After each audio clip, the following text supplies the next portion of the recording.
Aquí empezó todo, cuando en el año 710, el bereber Tarik desembarcó en el extremo meridional de Europa en una labor de reconocimiento con vistas a la conquista de Hispania. Tarifa, que lleva el nombre del guerrero, se convertiría un siglo después en el punto de inicio de la conquista almorávide del reino de Sevilla.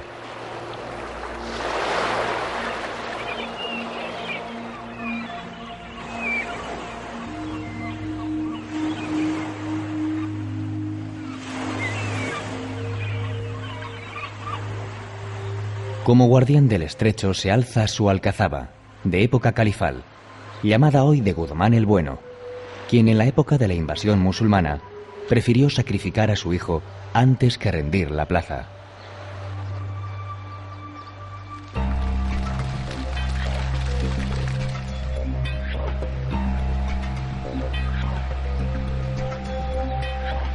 La villa se protege de las fuertes ráfagas del poniente y del levante tras sus murallas.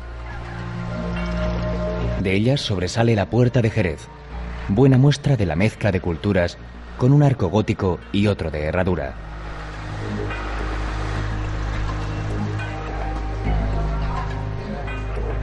En el interior se despereza el entramado urbano de cuestas y callejuelas.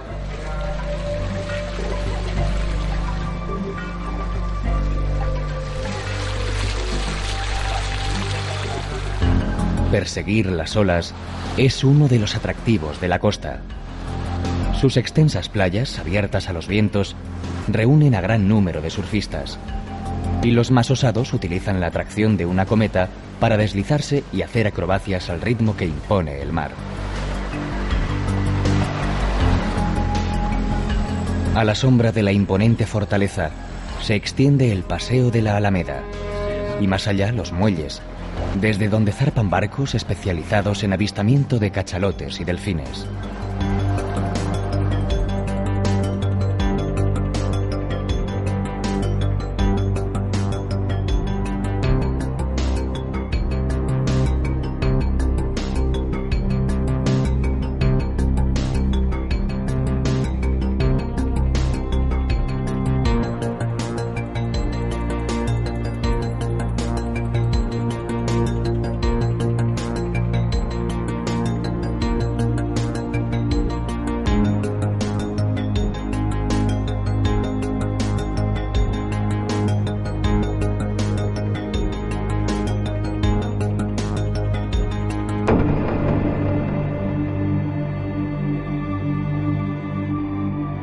Encaramada en lo alto del cerro del castillo, desde donde mira las tierras de pastoreo del Toro Bravo, Medinasidonia enseñorea su pasado mestizo.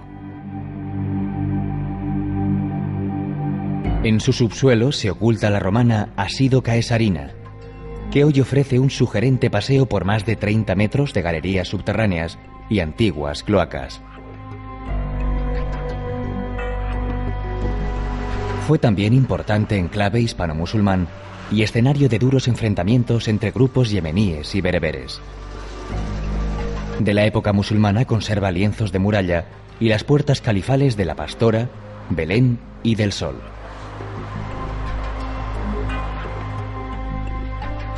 A los pies del castillo, la imponente iglesia gótica de Santa María la Coronada atesora un retablo plateresco y la talla barroca de Nuestra Señora de la Paz.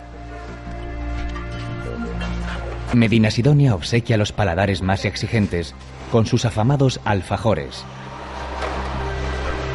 Esta pasta de miga de pan y frutos secos molidos y aromatizados con especias y miel es el antecedente inmediato del turrón español.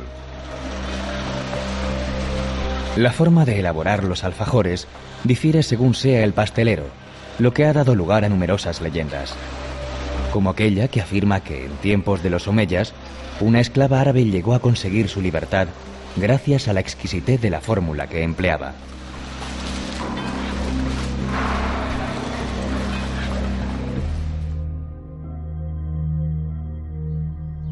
Jerez es la capital andaluza del vino. Las primeras cepas fueron traídas por los fenicios, que la bautizaron como Xera. Su perfil actual se debió a los almohades, que la llamaron Sharish, y trazaron el amplio recinto amurallado.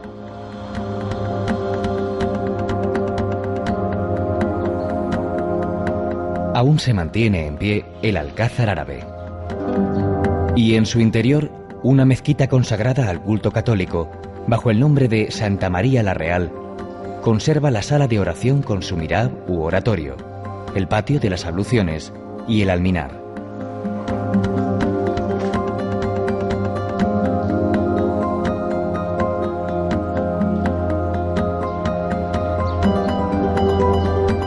Junto a una de sus puertas se muestran los restos de un hammam.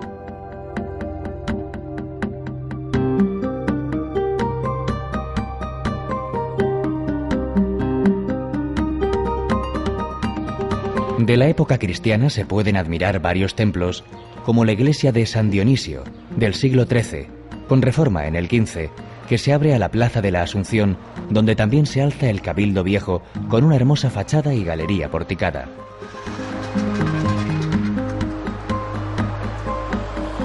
Aunque es la imponente catedral gótica la que se lleva todas las miradas. Fue construida sobre una mezquita y en su interior guarda valiosas obras de arte, como la pintura de La Virgen y el Niño de Francisco de Zurbarán.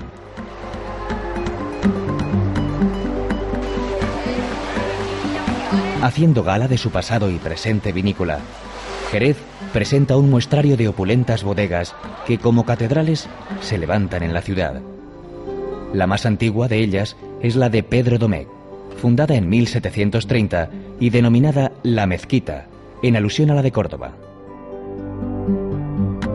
Su visita ofrece la oportunidad de saborear un estupendo vino, como lo hicieron reyes y príncipes a lo largo de su ya larga historia.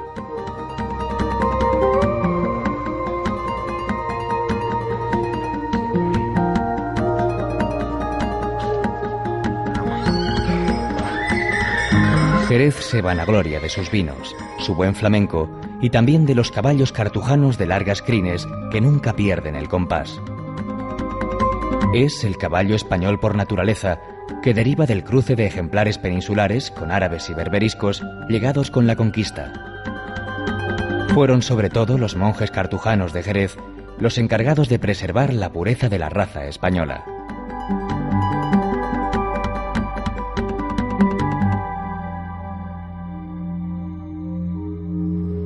Subida a una enorme peña ceñida por el río Guadalete, Arcos de la Frontera muestra al viajero su cara blanca y reluciente. Su caserío cumple todos los parámetros del arquetipo andaluz, con sus calles angostas salpicadas con descomunales iglesias, conventos y palacios.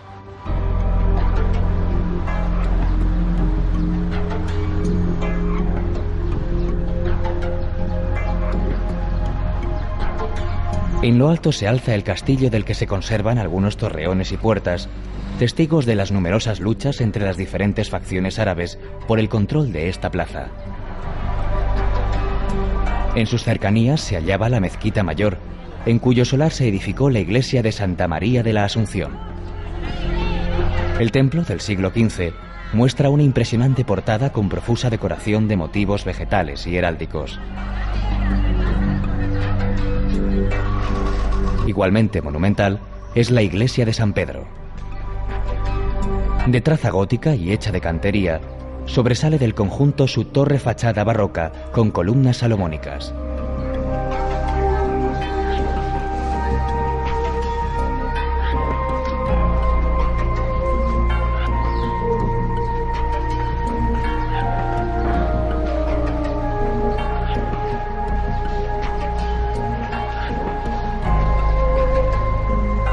Del casco antiguo se sale por la Puerta Matrera, el principal vestigio del perímetro amurallado que defendía la villa medieval.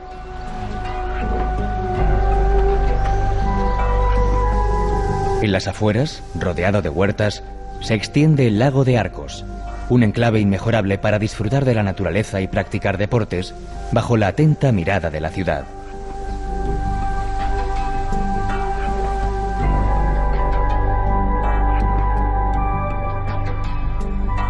Calificada de alegre y bulliciosa por las crónicas medievales, El paso de las diferentes culturas que albergó a lo largo de su larga historia no alteró el carácter de Sevilla, aunque sí engrosó su considerable patrimonio. La Giralda es su seña de identidad, que concentra en sí misma todo el simbolismo de la Isbililla árabe y la Sevilla cristiana. La torre, de 93 metros de altura, se terminó de construir en 1198, con sus 4 frentes decorados con paneles de ladrillos tallados. La obra árabe termina donde empieza el cuerpo de campanas realizado por el cordobés Hernán Ruiz en 1568.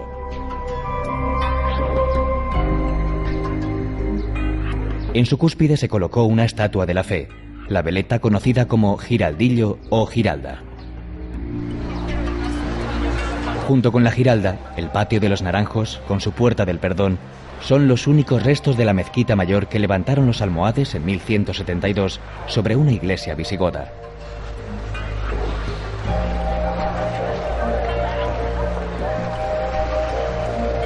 Apenas 80 años después, sería convertida nuevamente en templo cristiano cuando la ciudad fue conquistada por Fernando III.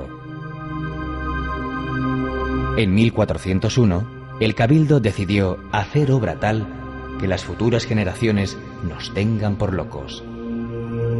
Así surgió el tercer templo más grande de la cristiandad, después de San Pedro de Roma y San Pablo en Londres. La traza general de la catedral gótica se atribuye a Alonso Martínez, aunque en su edificación intervinieron numerosos maestros. Sobresale el mausoleo de Cristóbal Colón, cuyo viaje a la Catedral de La Habana, a donde estaba destinado, se vio interrumpido por la independencia de la última de las colonias de ultramar. Una reja del siglo XVI protege el coro y su gran órgano de 1725. La capilla real, de estilo renacentista, tiene una gran cúpula diseñada por Hernán de Ruiz en 1557. En el exterior vuelve la superposición de órdenes y estilos con otro ingrediente, el legado judío, presente aún en el turístico barrio de Santa Cruz. Sobre esta base se levantó la Sevilla imperial, con edificios tan disímiles como el austero Archivo de Indias, proyectado por Juan de Herrera, o la renacentista y barroca Casa de Pilatos, para muchos una evocación del palacio del procurador de Judea.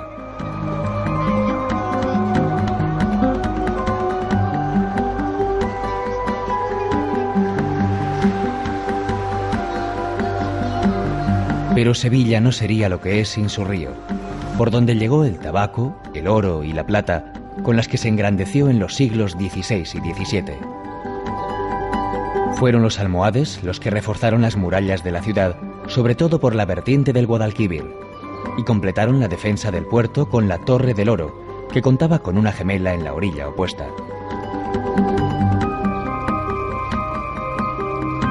Y en la margen derecha del Guadalquivir, Triana, barrio emblemático con su calle Betis, que ya en tiempos era descrita como el mejor lugar del mundo para pasar las noches de luna llena.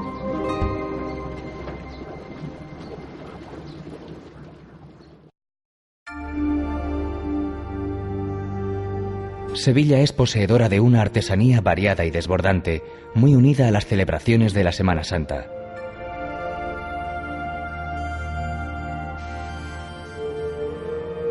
La tradición del bordado religioso con hilos de oro y plata, seda y terciopelos es uno de esos oficios de antaño que sorprenden por sus diseños y la maestría de la realización.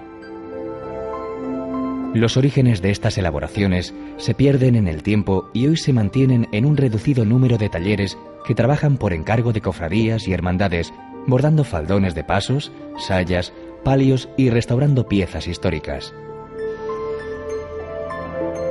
La presencia de bordadores en Sevilla aparece en algunos documentos legales del año 1403, pero la primera noticia oficial sobre el bordado sevillano se remonta a 1435, año en el que los artesanos fueron autorizados a reunirse en corporaciones y redactar su ordenamiento. En un principio fue un arte reservado a los hombres, pero ya hacia finales del siglo XV se tuvo noticia de las primeras bordadoras hispalenses.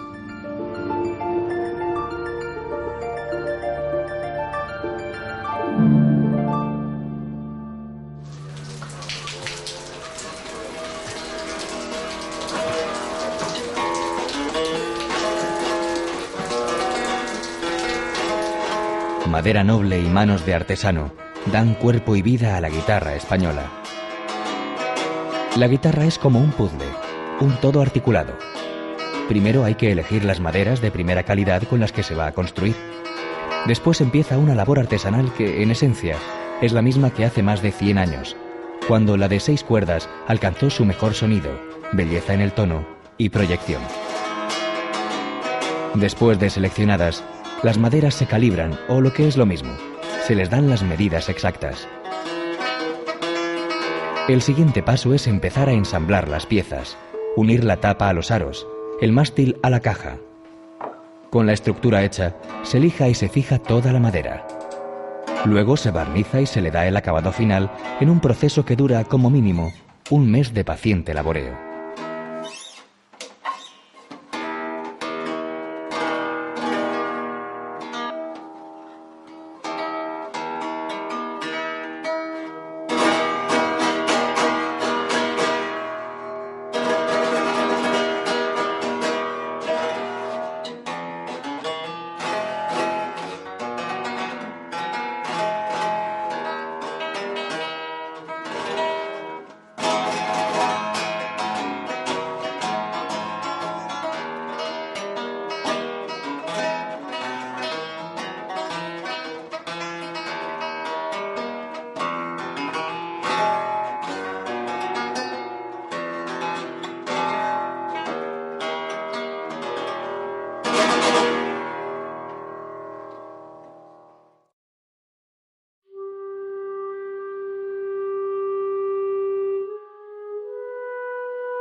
Córdoba fue durante más de 200 años una de las ciudades más espléndidas del mundo civilizado.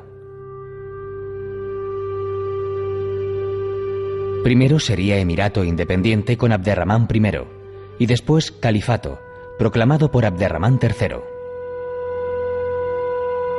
A pesar del tiempo transcurrido, el corazón de Córdoba palpita en su mezquita catedral.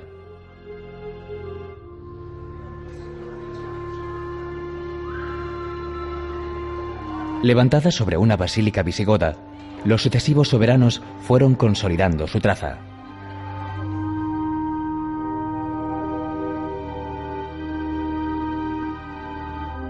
Al-Hakam II mandó construir el Mirab, que está precedido por la Maksura, el espacio reservado al califa.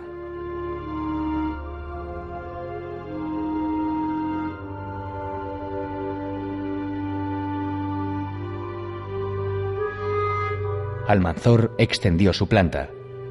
Son en total 19 naves perpendiculares al muro de la Qibla, orientado hacia la Meca.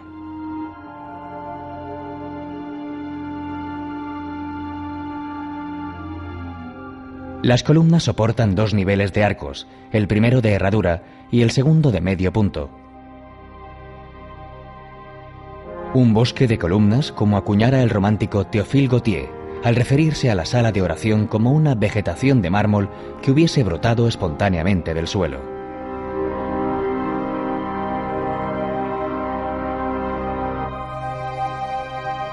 En la zona central hicieron construir los reyes cristianos la capilla mayor y la capilla real. Y años después, en 1523, empezaron las obras de la catedral gótico-renacentista, iniciadas por Hernán Ruiz el Viejo.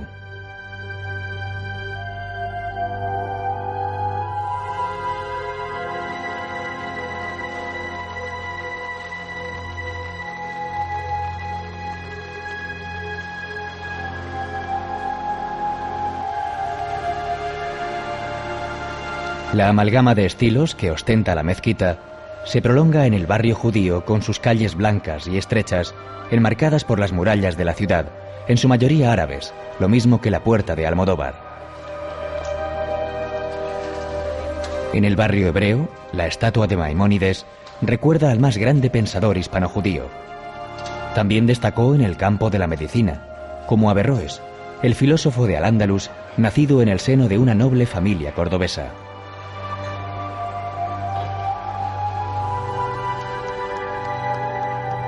Más vestigios árabes se pueden encontrar en los molinos emplazados en la ribera del Guadalquivir, como la noria de Albolafia, en el gusto por los jardines y tapias cubiertas de flores y en los surtidores de los patios.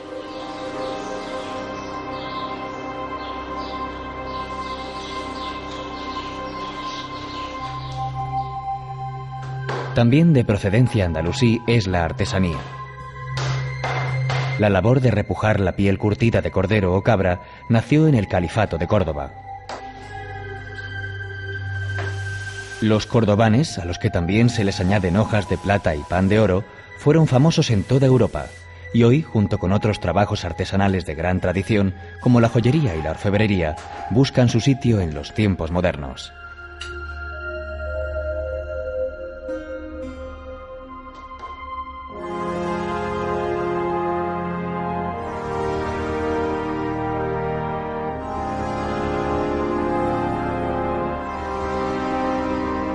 Entre un mar de olivos se extiende la ciudad de Jaén, a la sombra del castillo de Santa Catalina.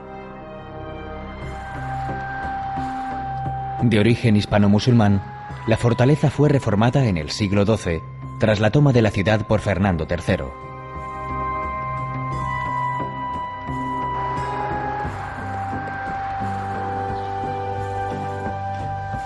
Pero sin duda, el monumento más representativo de la cultura andalusí que alberga Jaén son los baños árabes del Palacio de Villalompardo. Debieron realizarse entre los siglos XI y XII y sobre ellos se construyó el palacio en el siglo XVI. Así permaneció hasta que fueron descubiertos en 1913. El hammam es una adaptación de las termas romanas que en el caso del Islam unía a los motivos de higiene y placer el deber religioso de las abluciones. La organización de las estancias seguía un esquema fijo. La primera servía de vestíbulo para recibir a los clientes. A continuación, se abría la sala fría donde se dejaba la ropa y se recogían toallas y calzado. Le seguía la sala templada con estanques y la de calor. Debajo de esta estructura, una red de conductos que partía de la caldera distribuía el calor. En los laterales se abrían alcobas cubiertas con bóvedas que servían para descansar y recibir masajes.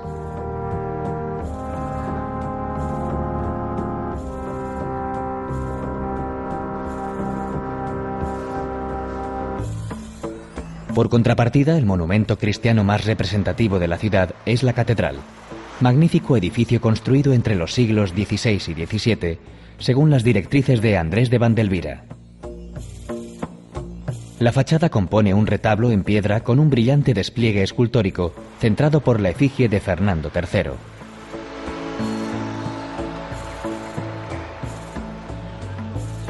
Compite en suntuosidad con este templo la iglesia de la Magdalena, de estilo gótico. Fue levantada sobre una mezquita de la que aún se reconocen la base del gran alminar, convertido en campanario, y el patio de las abluciones.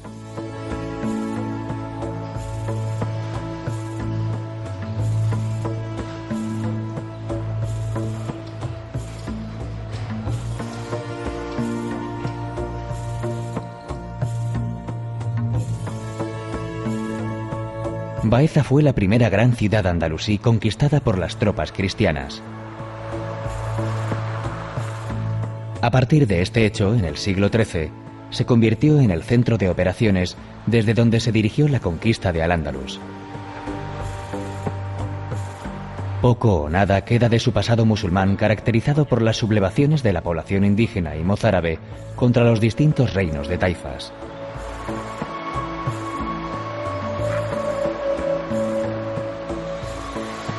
El mejor pórtico para introducirse en la arquitectura de Baeza es la Plaza del Pópulo. En el centro está la Fuente de los Leones, el símbolo de la ciudad, compuesta por elementos procedentes del yacimiento romano de Cástulo. A un lado se alza la Puerta de Jaén, de época musulmana, reformada con la adición del Arco de Villalar, que conmemoró la victoria de Carlos V sobre la rebelión de los comuneros.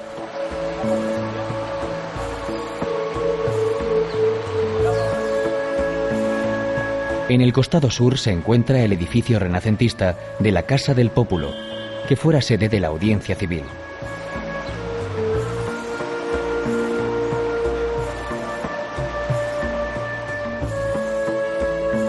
Otra plaza, la de Santa María, con su pequeña fuente, es el corazón de la ciudad medieval amurallada.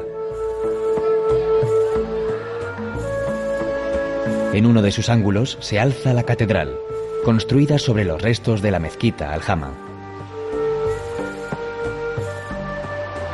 Como en sempiterno duelo, se alza el pequeño templo del siglo XII de Santa Cruz, frente al imponente Palacio de Jabalquinto.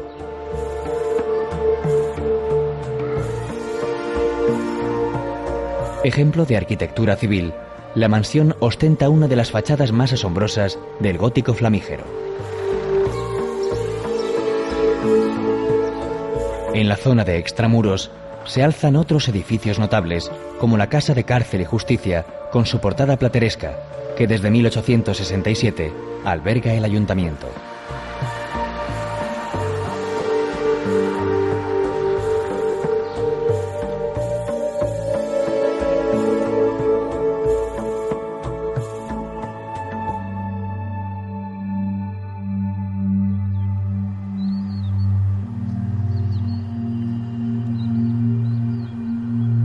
Entre las grandes extensiones de olivares que adornan los suaves cerros, se dibuja Úbeda, conocida como la joya del Renacimiento.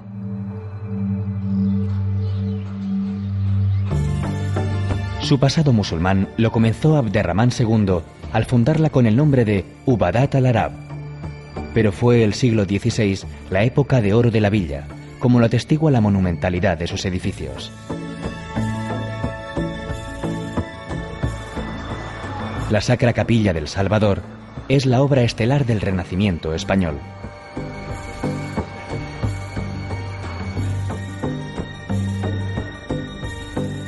Fue proyectada por Diego de Siloé como panteón familiar para el secretario de Estado de Carlos V, Francisco de los Cobos.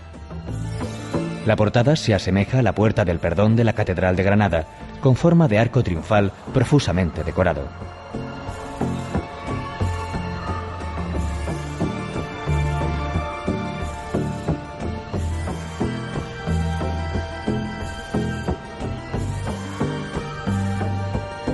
En el mismo espacio urbano se encuentra una obra de Andrés de Vandelvira, el Palacio de las Cadenas, que ordenó levantar Juan Vázquez de Molina, otro secretario de Estado, esta vez de Felipe II.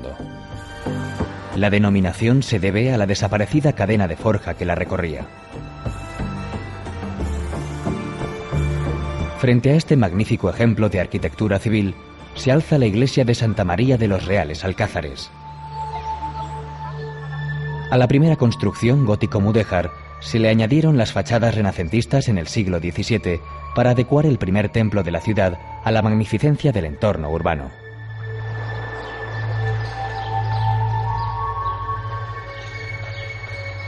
Salpicados por el entramado del casco antiguo, se pueden ver muchos palacios, edificios civiles e iglesias que completan el vasto catálogo de esta villa, patrimonio de la humanidad.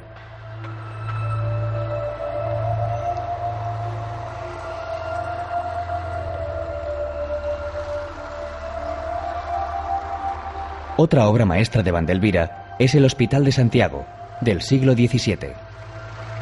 Sobresale la portada con el relieve alusivo al apóstol y las torres de los extremos.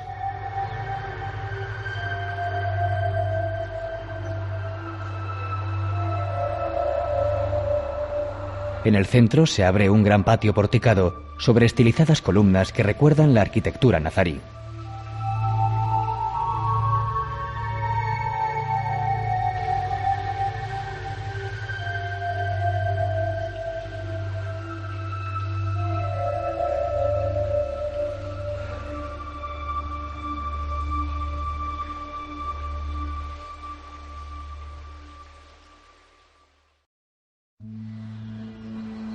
Corría el año 929, cuando Abderramán III se proclamó príncipe de los creyentes con el califato independiente de Bagdad y Córdoba como capital.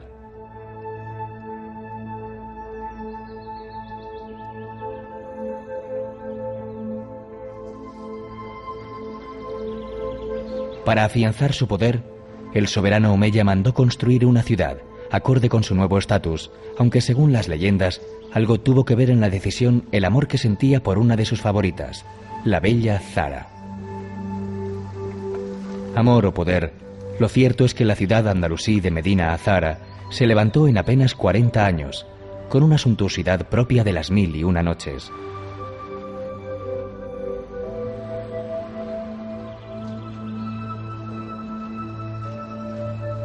Situada en las faldas de la Sierra Cordobesa, a tan solo 7 kilómetros de la gran urbe, las ruinas de Medina Azahara se extienden en 3 grandes terrazas escalonadas y cercadas por dobles murallas.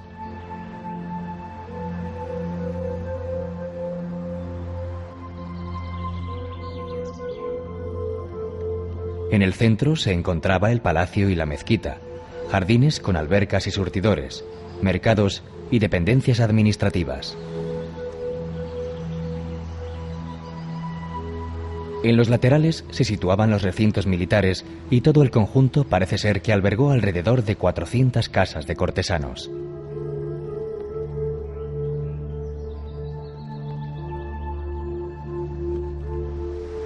La decoración sigue los parámetros del Al-Ándalus, con tableros de piedra que representan el árbol de la vida y arcos de herradura apoyados en alfices decorados con profusión de motivos geométricos.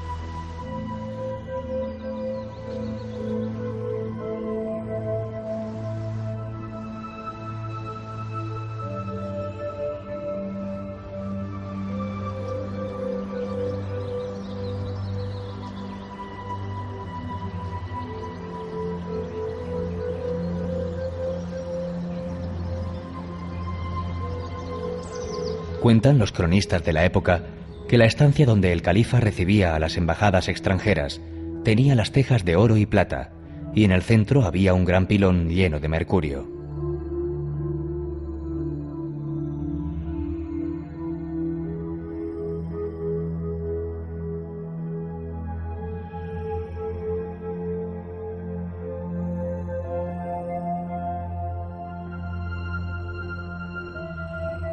Apenas 7 décadas duró el sueño.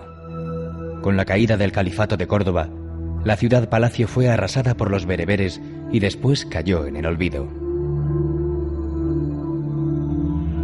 Fue cantera de materiales de construcción hasta que en 1910, con las primeras excavaciones, se comenzó a vislumbrar la grandeza del lugar.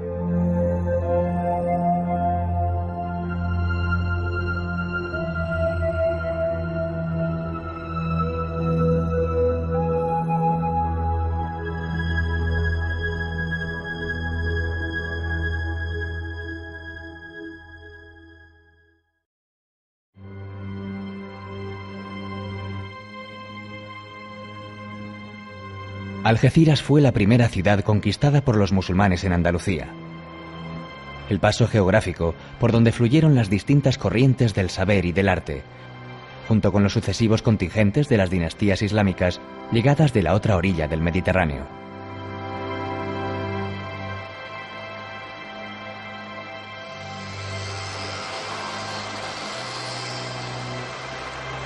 Desde que recibiera su nombre árabe de Al-Jazira a Al-Hadra, la Isla Verde, allá por el año 711, la población fue sometida y asolada en múltiples ocasiones. De ahí que guarde poco de su pasado, tan solo en el corazón del barrio antiguo, en torno a la Plaza Alta, con la iglesia de Nuestra Señora de la Palma y la capilla de Nuestra Señora de Europa.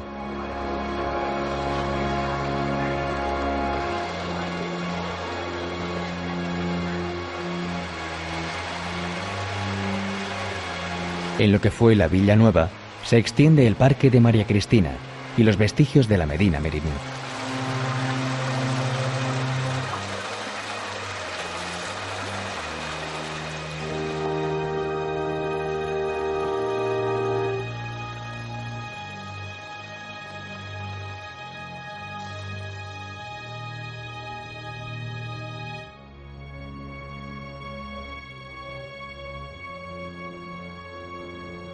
En Ronda todo es grandilocuente, asombroso y magnífico. El Tajo, el puente que lo salva y la ciudad que se asoma al abismo.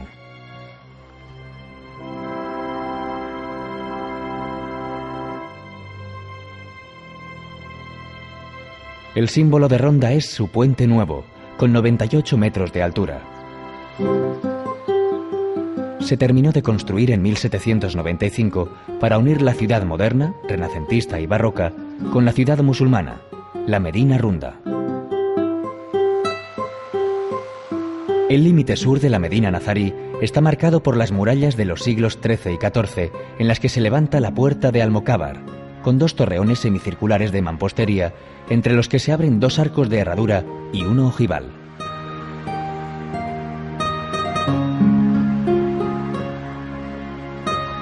La iglesia de Santa María de la Encarnación, en la que conviven los estilos renacentista, gótico y barroco, señala el centro de la ciudad musulmana. Ocupa el lugar de la mezquita Al-Jama, de la que todavía se conservan restos incorporados al templo cristiano. El más importante es el mihrab, de finales del siglo XIII, hacia el que se orientaban las plegarias.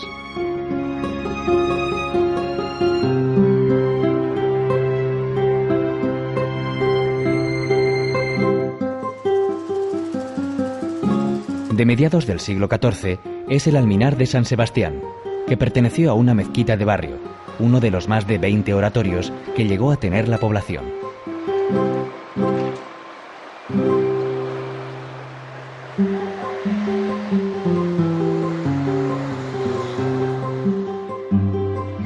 Aún se conservan los baños árabes, situados junto a una de las puertas de la ciudad.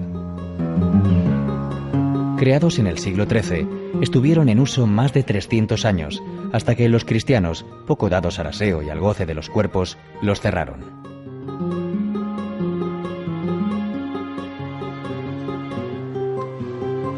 Una fachada con portada clásica y 2 miradores dan acceso al Palacio de Mondragón, colgado sobre el Tajo. Según la leyenda, fue residencia de los príncipes musulmanes y sirvió de alojamiento a los reyes católicos. Hoy, con sus patios porticados y jardines, alberga interesantes hallazgos que ilustran la historia de Ronda.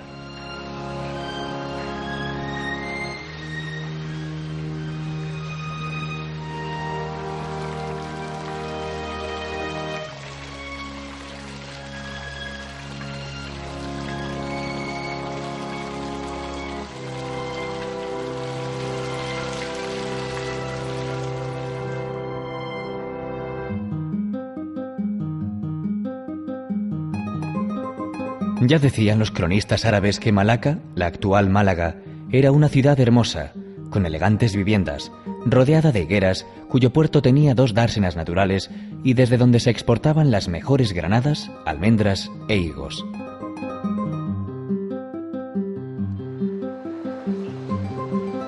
Testigo de aquel pasado de esplendor fue la Gran Alcazaba, comenzada a construir en el siglo XI, cuando la ciudad estaba gobernada por los hamudíes, uno de los reinos de taifas en que se dividió al-Ándalus cuando cayó la dinastía omeya cordobesa.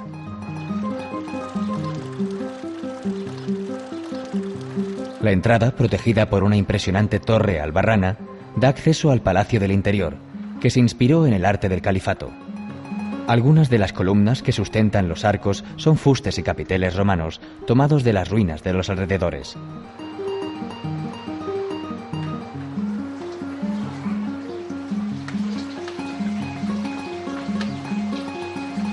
Como era costumbre en estas fortificaciones ciclópeas que se alzan en las ciudades de Al-Ándalus, la residencia estaba construida en torno a un patio con alberca, ejemplo del sentido lúdico y estético de los andalusíes.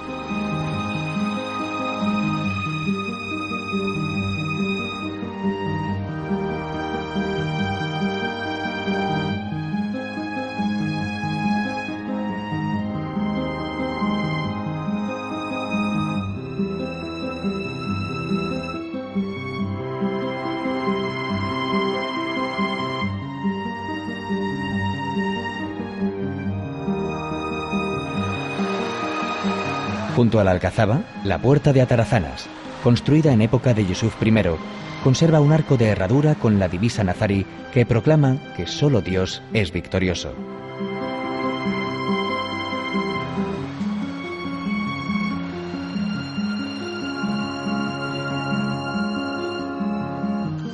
También de los tiempos de Yusuf I es el castillo de Gibralfaro, unido a la alcazaba por una muralla.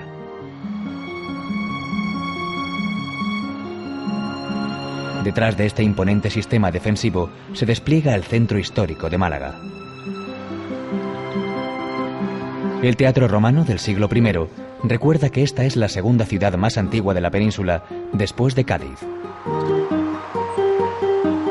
Fue asentamiento de fenicios, griegos, romanos, bizantinos y visigodos antes de la llegada de los árabes. La catedral, levantada sobre una mezquita, es una interesante mezcla de renacimiento y barroco.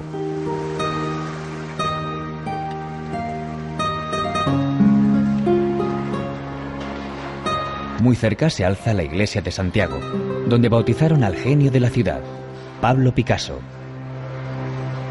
y su casa natal en la movida Plaza de la Merced, 2 paradas obligadas antes de conocer el museo dedicado al pintor.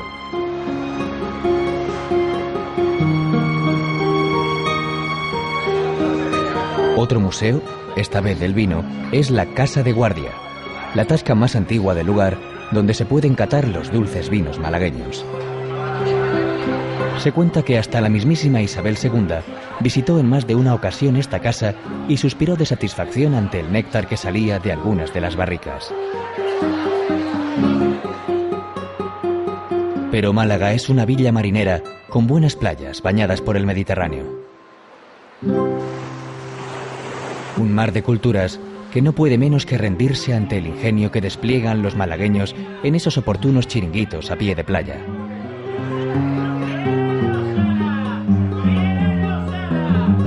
En el Tintero se asiste a una auténtica subasta de platos: boquerones, calamares, pescailla, chopitos, chanquetes y demás especialidades de concha fina son voceadas por los camareros que compiten en chascarrillos, estribillos y salero.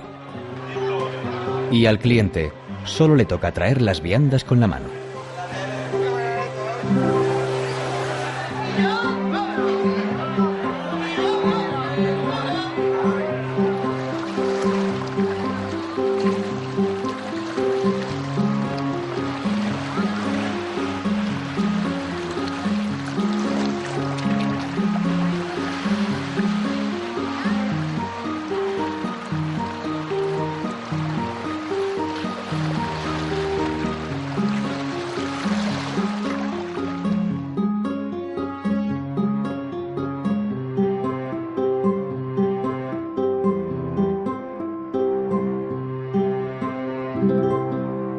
Almería, fundada por Abderramán III en el siglo X con el nombre de Almarilla, fue la puerta marítima de Al-Ándalus. Su alcazaba califal, desde lo alto de un cerro aislado y estrecho, domina la ciudad y la bahía, lo que la convirtió en un excelente baluarte defensivo, junto con las murallas levantadas entre los siglos X y XI.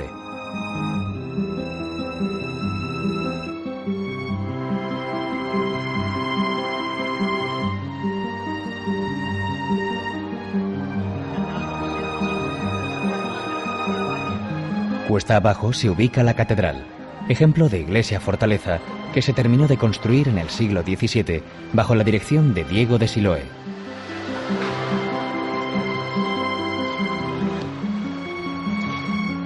En uno de los laterales del templo se puede ver el gran sol de Portocarrero, el símbolo de la ciudad.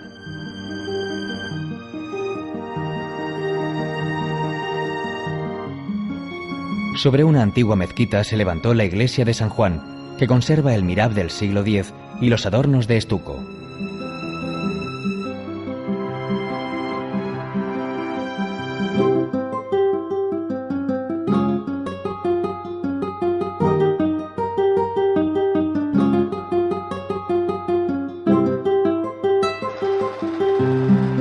Además de procrear edificios de larga historia, Almería es pródiga en sabores marineros que no se dejan enfriar en las barras de las antiguas tascas del centro. La más famosa es Casa Puga.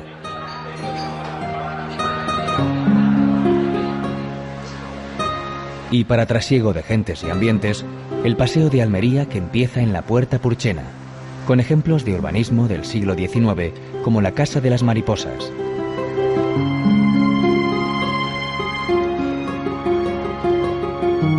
Del siglo XIX es también la peculiar estructura metálica del cable inglés, en la playa de las Almadrabillas.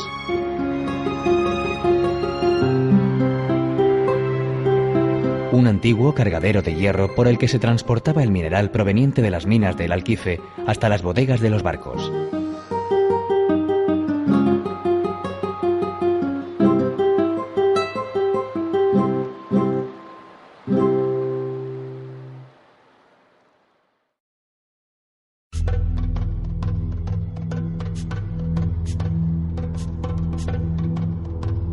África está cerca, y con ella Ceuta, a tan solo 20 kilómetros de las costas andaluzas.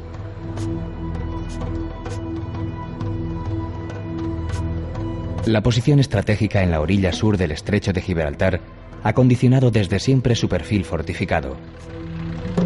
Las murallas más antiguas que se conservan son obra de los portugueses, que gobernaron la plaza hasta el último tercio del siglo XVI.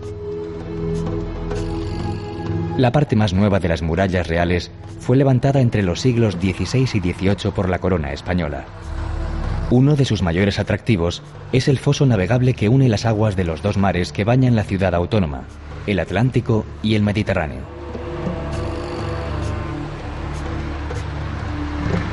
En la Plaza de África se sitúa el centro histórico, que acoge importantes monumentos.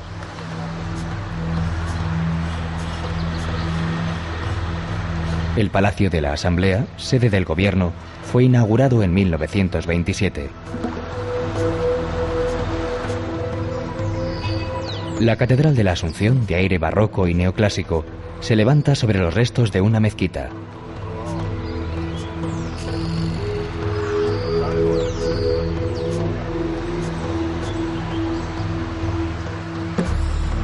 El santuario de la Virgen de África data de comienzos del siglo XVIII y alberga en su interior la imagen de la patrona de la villa.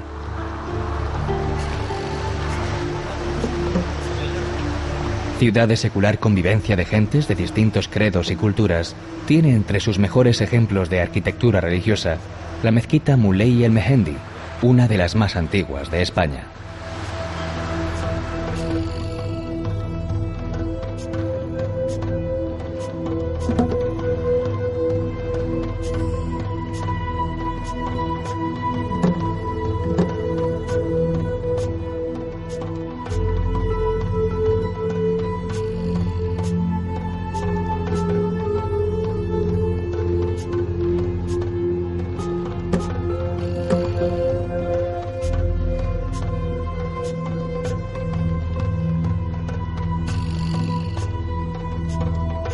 Fue fundada por los fenicios hace 27 siglos con el nombre de Rusadir, y desde entonces Melilla ha sabido albergar a todas las culturas que han pasado por ella. En 1497, la villa, antes romana y musulmana, se integra a las coronas de Aragón y Castilla. En esa época, y hasta bien entrado el siglo XIX, se levantaron los recintos amurallados de Melilla la Vieja, un complicado trazado de pasadizos, callejuelas y murallas que protegían a los habitantes de la ciudadela.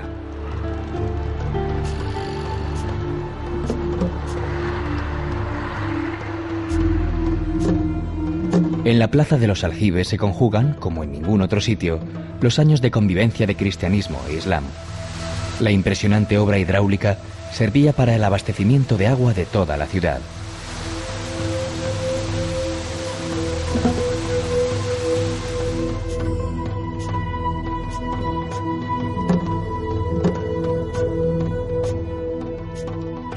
La Plaza de Santiago acoge la capilla del mismo nombre, con una bóveda gótica, única en el continente africano.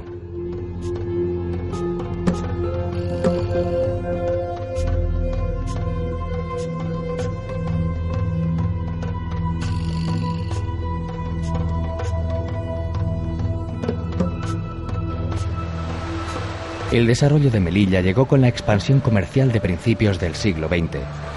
Enrique Nieto, discípulo de Gaudí, la convirtió en la segunda ciudad, tras Barcelona, que posee importantes muestras de arquitectura modernista, y a la avenida Juan Carlos I en una de las mejores rutas para comprobarlo.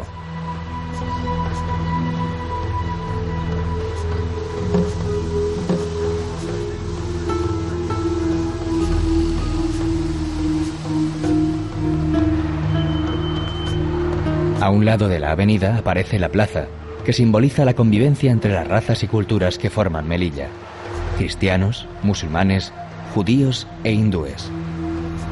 En el centro se alza la iglesia del Sagrado Corazón de Jesús, el templo cristiano más importante de la villa.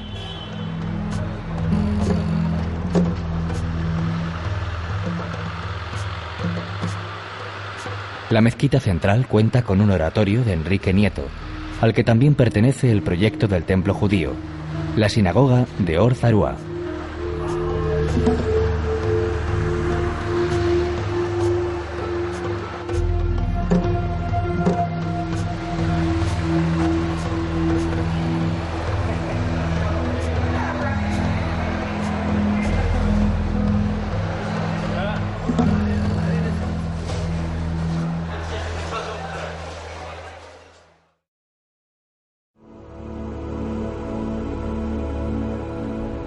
En el extremo más suroriental de España, el faro de Cabo de Gata anuncia a los barcos la cercanía de una tierra donde la naturaleza ha sido pródiga en belleza y variedad.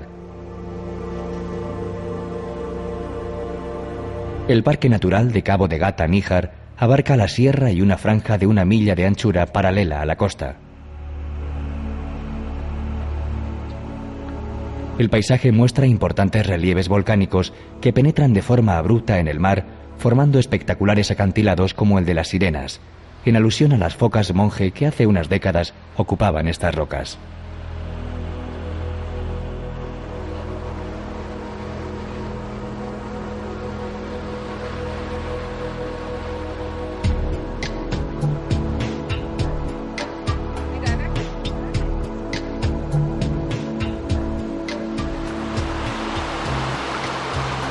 A la sombra de las verticales paredes de arrecifes se esconden pequeñas calas y playas. La de Mónsul, con el cerro de la Vela Blanca detrás y las crestas de magma, parece un espacio lunar.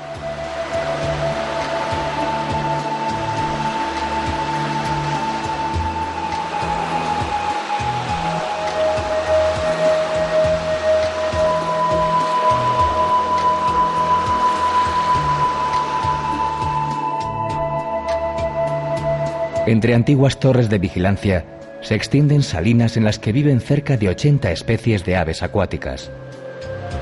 Flamencos, cigüeñuelas, abocetas escarban en los pozos salinos para buscar su alimento.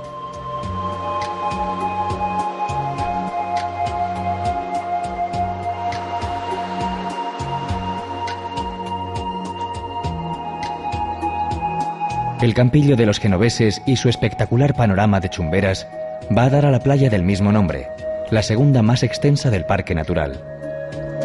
Las dunas fósiles recuerdan al contingente de genoveses que desembarcó en la Edad Media para luchar contra los corsarios.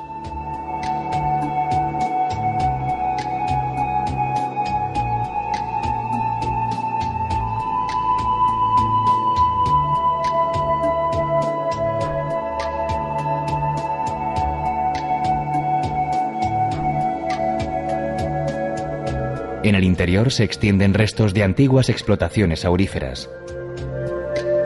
En una de ellas, en el Cortijo del Fraile, ocurrió en 1928 el crimen que inspiró a García Lorca para escribir Bodas de Sangre.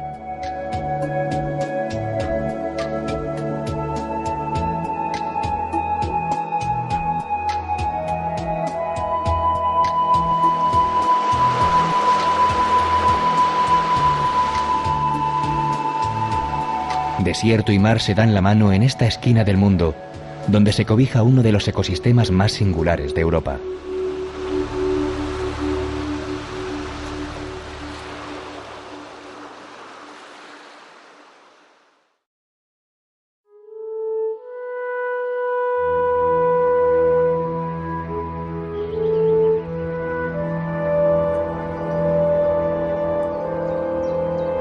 Al fondo de la Vega del Genil y al pie de la Sierra Nevada, la garnata hispano-musulmana ofrece su embrujo único. Granada es el Damasco de Al-Ándalus, pasto de los ojos, elevación de las almas. Tiene una alcazaba inexpugnable de altos muros y edificios espléndidos. Se refería el cronista a la Alhambra, la Roja, un complejo fortificado en el que se combinan palacios, torreones, murallas y jardines, acomodados en 3 accidentes geográficos. En lo más alto se alza la Alcazaba, con la Torre de la Vela. En otro de los flancos de la Plaza de los Aljibes se levanta el Palacio de Carlos V, obra maestra del Renacimiento español. Se empezó a construir por mandato del emperador a raíz de una visita que hizo a la ciudad. El Palacio de los Comares gira en torno al patio de la Alberca o de los Arrayanes. La Torre de Comares, la más alta del recinto, alberga el Salón del Trono o de Embajadores. En él, Boabdil, el último rey andalusí, decidió en 1492 la entrega de Granada a los reyes católicos que esperaban impacientes en la vecina Santa Fe. El Palacio de los Leones era la casa privada de la familia real. Fue erigido por Mohamed V a finales del siglo XIV con todo el esplendor del que era capaz la dinastía nazarí.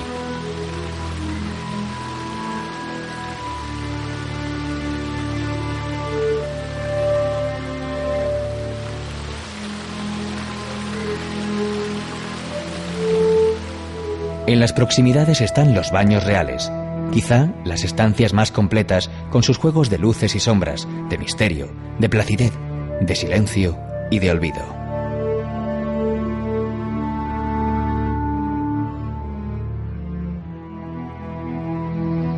A espaldas del conjunto se alza el Generalife, el Palacio de Verano, un retiro de vegetación y agua que se canaliza en la famosa acequia real.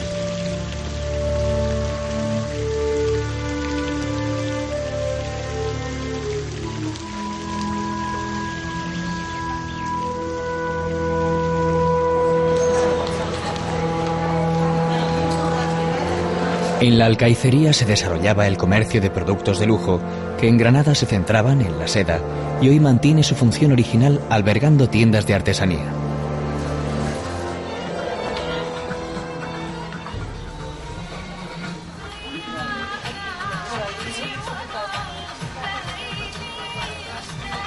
Y el domingo está abierto.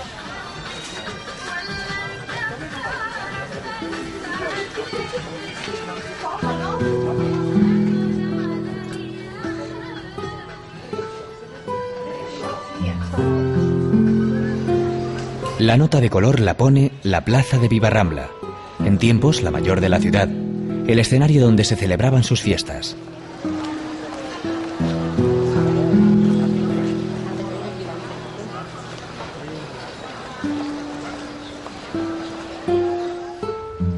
El Corral del Carbón del siglo XIV es un ejemplo de aquellas alhóndigas o fondas de mercaderes.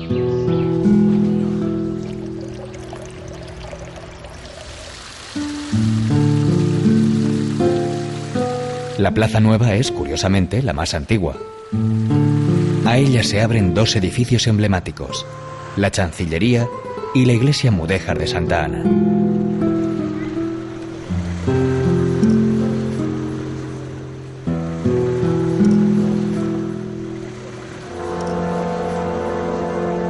El magnífico templo clásico de la Catedral Cristiana, de la que sobresale su portada barroca, terminó de construirse en el siglo XVIII.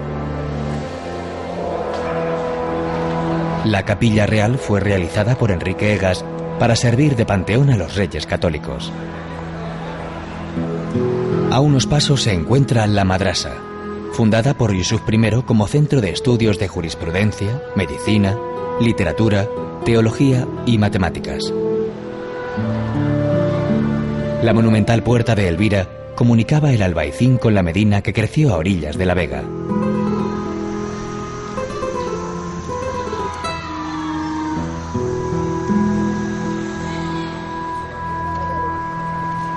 Frente a la Alhambra se agrupa el barrio del Albaicín, el núcleo de población más antiguo de la Granada musulmana.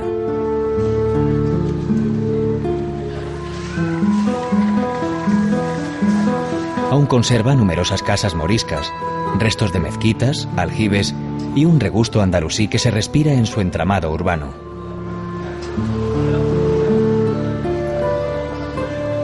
La arquitectura musulmana se puede admirar en el Arco de las Pesas, una puerta de la muralla construida en el siglo XI.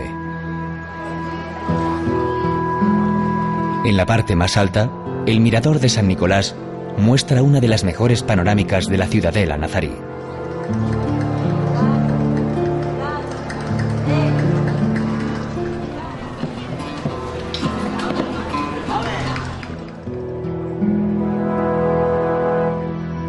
La ruta llega a su fin en el último bastión de Al-Ándalus, la civilización hispano-musulmana. Sorpresa de propios y extraños que la contemplaron con fascinación, como relata aquel romance en forma de diálogo imaginario entre Juan II de Castilla y su aliado y pretendiente al trono granadino, Yusuf IV. ¿Qué castillos son aquellos? Altos son y relucían. La Alhambra era, señor, y la otra es la mezquita. Los otros, los alixares, labrados a maravilla. El otro, Torres Bermejas, castillo de gran valía. El otro, el Generalife, huerta que par no tenía.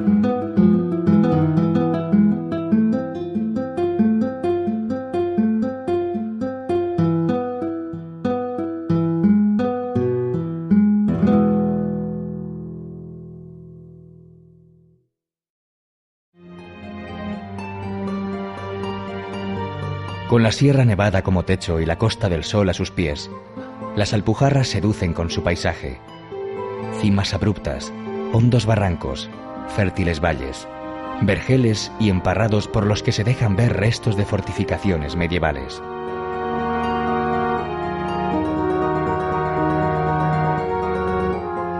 En esta zona de paso entre Almería y Granada, en tiempos de Al-Ándalus, se refugió Boabdil tras rendir el reino nazarí a los reyes católicos. Las Alpujarras mantienen, como pocos reductos, estampas de otros tiempos. Sus pueblos, de calles estrechas, empinadas y retorcidas, aún conservan casas con la estructura original de muros de piedra y barro.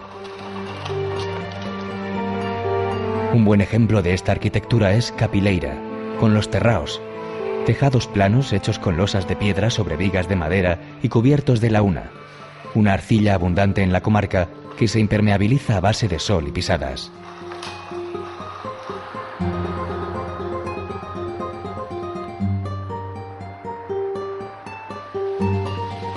También destacan los tinaos, especie de pórticos o galerías sobre las calles que unen las viviendas. O las conducciones del agua a través de acequias y canales, como se pueden ver en Pampaneira, en donde se ha recuperado el buen quehacer de la artesanía alpujarreña.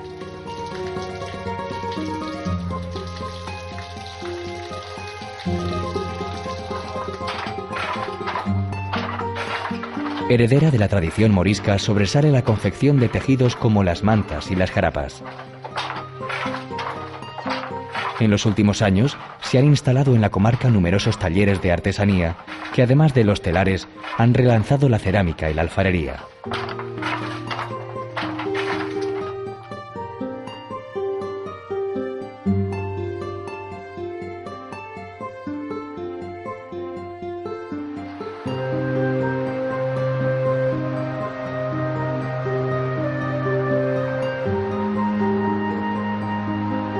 La gastronomía tiene un especial signo de identidad entre Vélez.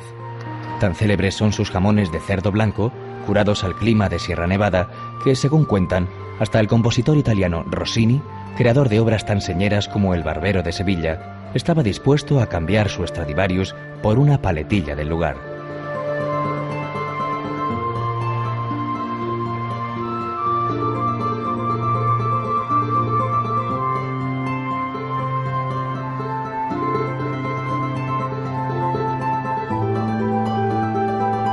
Tanto como saborear su jamón, merece la pena una excursión a las 7 lagunas para contemplar las espectaculares vistas del entorno.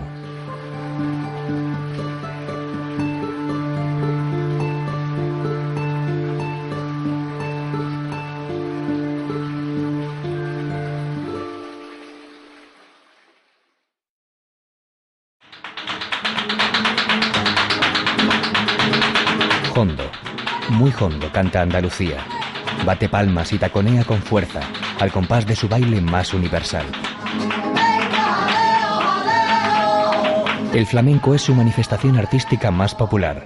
Con él ríe y llora, desafía y se lamenta a través de alegrías, soleás, seguirillas y tantos otros palos como maneras de expresarse tienen los pueblos de esta tierra.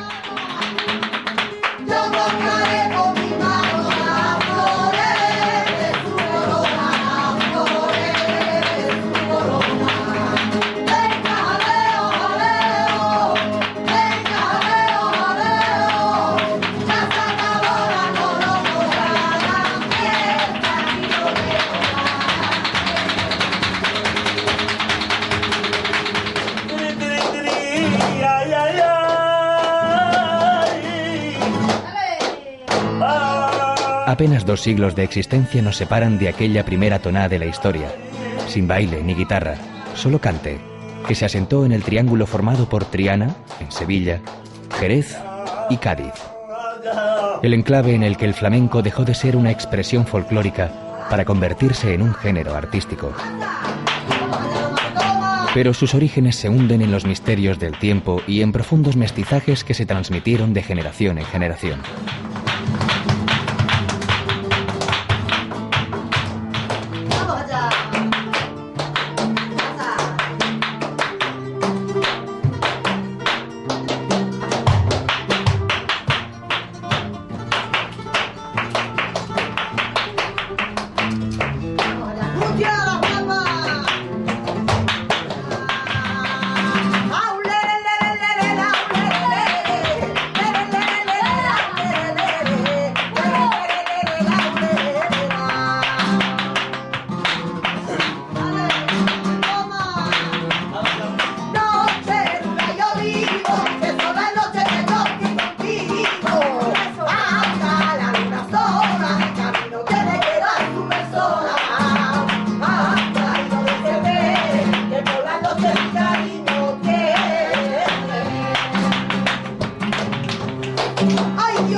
Hay que remontarse a la España musulmana y los cantos monocordes islámicos, de donde pueden venir elementos que definen al género flamenco. Hay también quien atribuye su creación a los gitanos, que llegaron a España en el siglo XV. Y tampoco se puede olvidar la música judía o las canciones populares mozárabes.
Hasta mediados del siglo XIX no aparece la palabra flamenco para hacer referencia a los cantes y bailes de la región andaluza, aunque poco se sabe de dónde procede.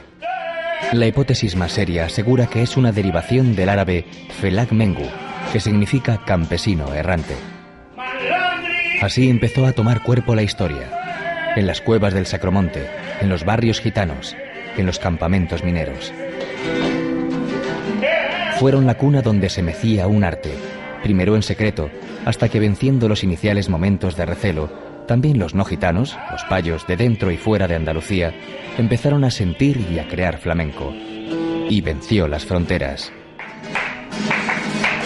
Hoy es una música que hace sentir a propios y ajenos cuando arranca la guitarra. El cante suena a quejío, a sentimiento íntimo, con acompañamiento de taconeo, palmas y castañuelas, que forman una armonía, una magia. Y aparece el ángel, el duende, que se adueña del escenario.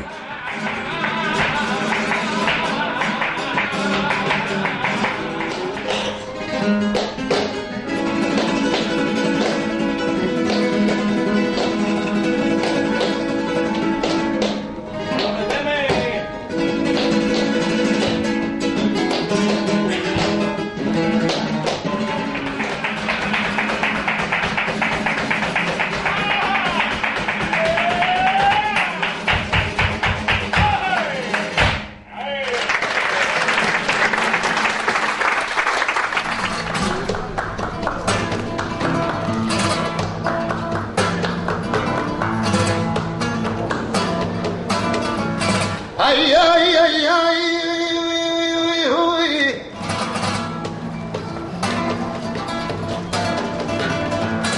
Ya con esta me despido.